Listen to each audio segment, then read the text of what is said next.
여러분 안녕하십니까? 5월 16일 금요일 KBS 아메리카 뉴스입니다.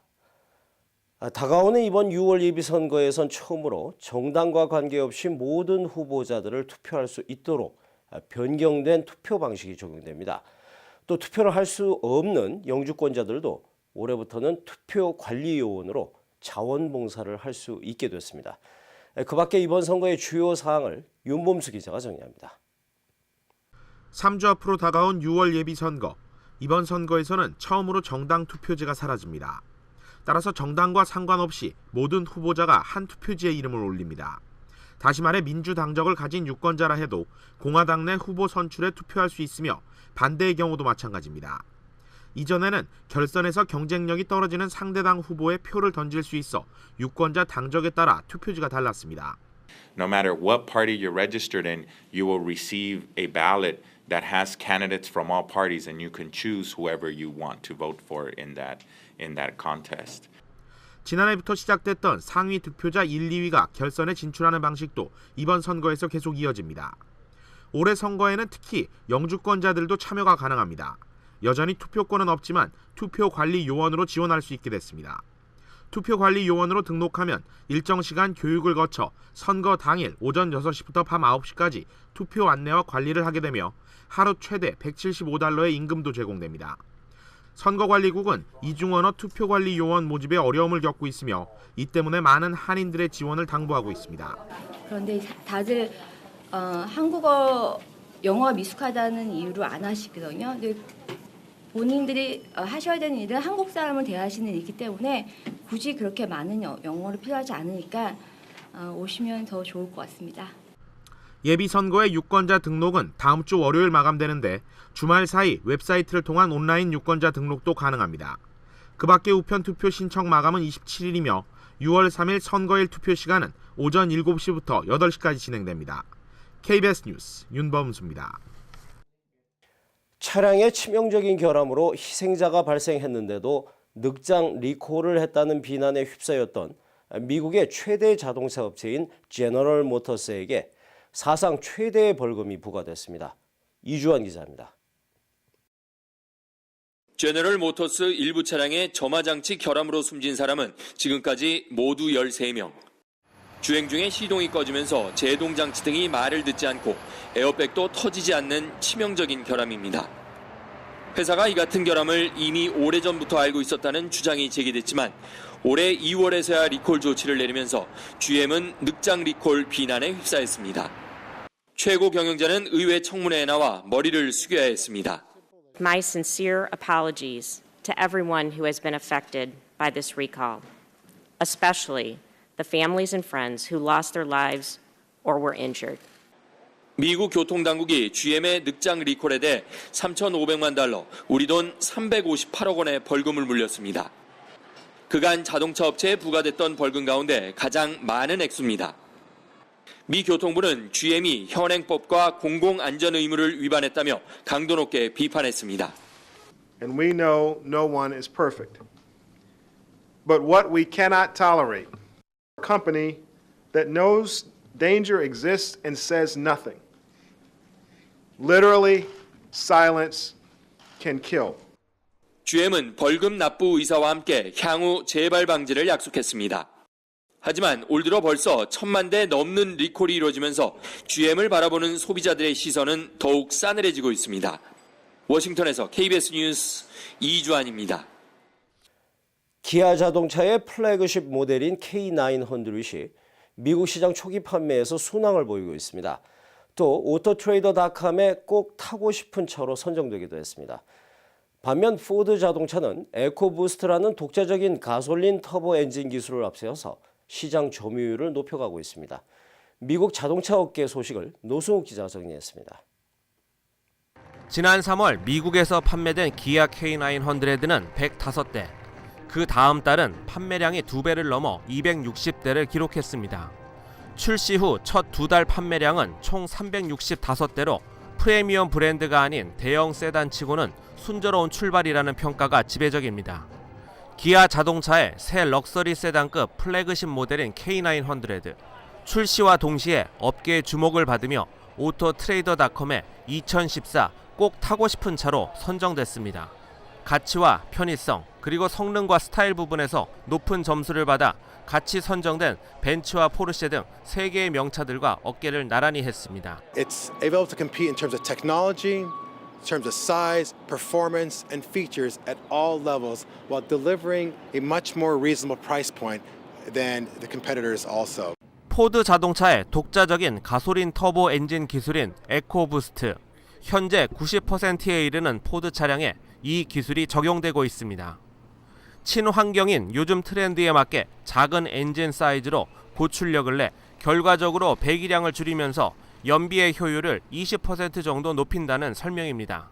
Ford Motor Company bringing out our full line of cars and trucks with the EcoBoost engine. What's new about this year is that we have our tiny Fiesta 1-liter, which is a tiny little engine that gets great gas mileage.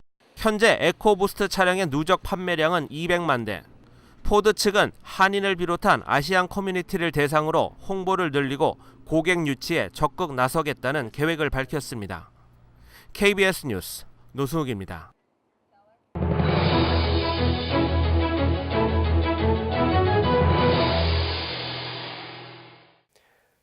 뉴욕주의 교과서 동해병기 법안 통과에 청신호가 켜졌습니다. 이 법안의 주 하원 통과와 관련해서 열쇠를 쥐고 있던 에드워드 브론스틴 하원 의원이 상원법과 동일한 내용으로 수정 상정함으로써 실현 가능성이 높아졌습니다. 뉴욕에서 김일강 통신원입니다.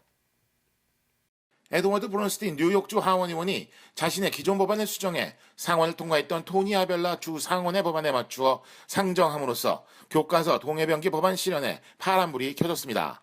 주 상하원 법안이 사실상의 파트너 법안이 아니어서 뉴욕주 동해병기 법안의 하원 통과 전망은 사실상 어두웠습니다. 하지만 하원 법안이 전격 수정 상정됨으로써 온전한 법안으로 거듭나게 됐습니다. 이제 하원 표결과 주지사의 서명을 이끌어내야 합니다. Senate had passed their version.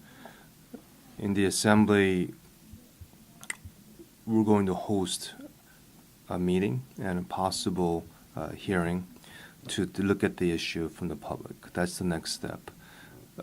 The Assembly as well as the governor have to be on board for this to be a law. So the next step right now is to get it out of the Assembly Education Committee and get it to the Assembly floor for a vote. That's the next step.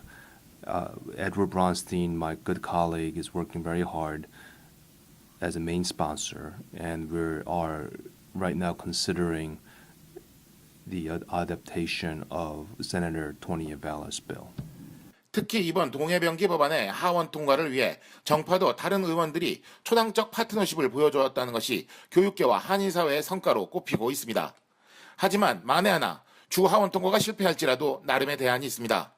뉴욕주 교육계를 대상으로 한 행정적 접근도 동시에 이루어질 전망입니다.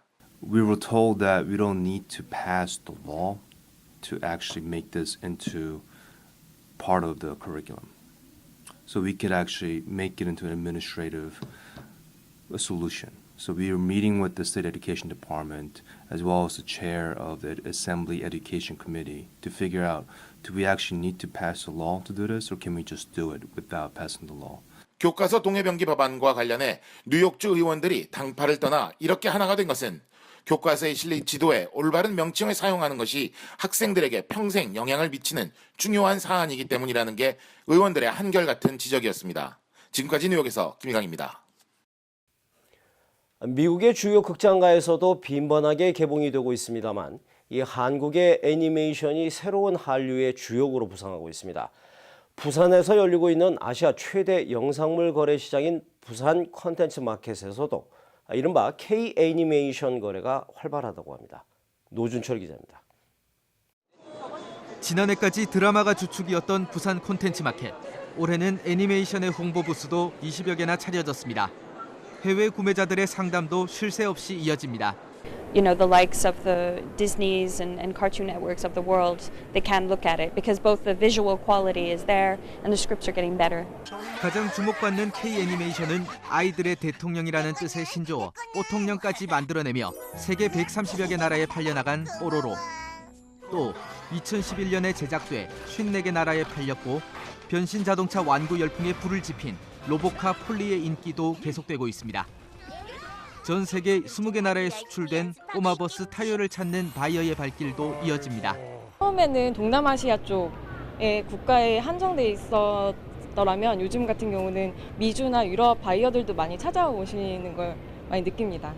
실제로 이번 콘텐츠 마켓 기간 애니메이션 상담 실적만 330만 달러, 거래 실적은 150만 달러를 넘길 것으로 보입니다.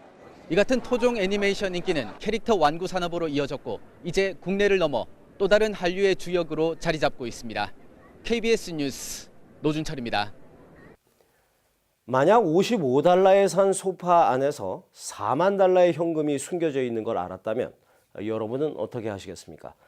91살 된 한 미망인이 평생 모은 4만여 달러를 돌려준 3명의 젊은이가 있어서 미국 언론에서 화제가 되고 있습니다. 김주홍 기자입니다.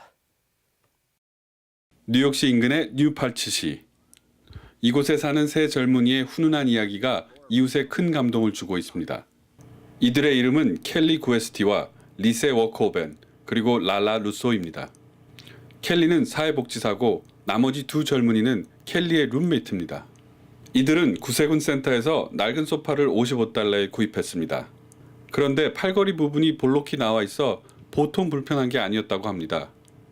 알고 보니 소파 이곳저곳에는 4800달러의 현금이 들어 있었습니다. We just felt something lumpy and we thought it was plastic bags because Salvation Army, why not? Like it could have been totally. So then we just flipped it up and I was like, I'm going to cut this open like whatever it takes. And then it ended up just being a zipper and then like conveniently enough, like flopped it open, pulled it out and we're feeling it and we're like, what could Reese was like, we should probably check to see if there's more, and there kept being more and kept being more. And honestly, I was a little overwhelmed. I wanted to put it back in the couch. And 이들은 어느 여성의 이름이 적힌 은행 기록도 함께 발견했습니다. 이 돈의 주인이 누구인지를 알게 된 것입니다. 4만 달러의 주인은 91세의 미망인. 남편이 평생 조금씩 주었던 돈을 소파에 모아 놓았습니다. 이러한 사실을 몰랐던 그녀의 가족들은 어느 날 구세군 센터에 소파를 기부해버렸고 결국 돈을 잃어버린 미망인은 시리에 빠진 생활을 해왔습니다. It's not our money. Like we didn't have any right to it. We found it. So if someone earned this money, then it's theirs. Like there's no way that I could convince myself that it's mine. And if I did decide to keep it, I would just be guilty and like. 다음 날 아침 91살의 미망인은 인생의 황혼에서 가장 반가운 전화 한 통을 받게 됩니다. 바로 당신의 돈이 여기 있다는 전화였습니다. KBS 뉴스 김주원입니다.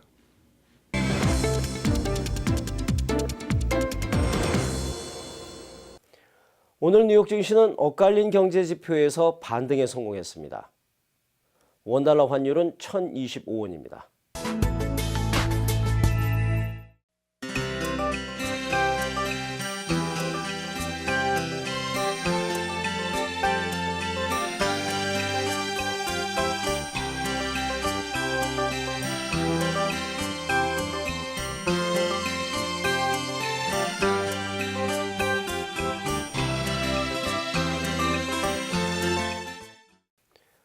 금요일 밤 KBS 아메리카 뉴스를 마칩니다. 즐거운 주말 되시기 바랍니다.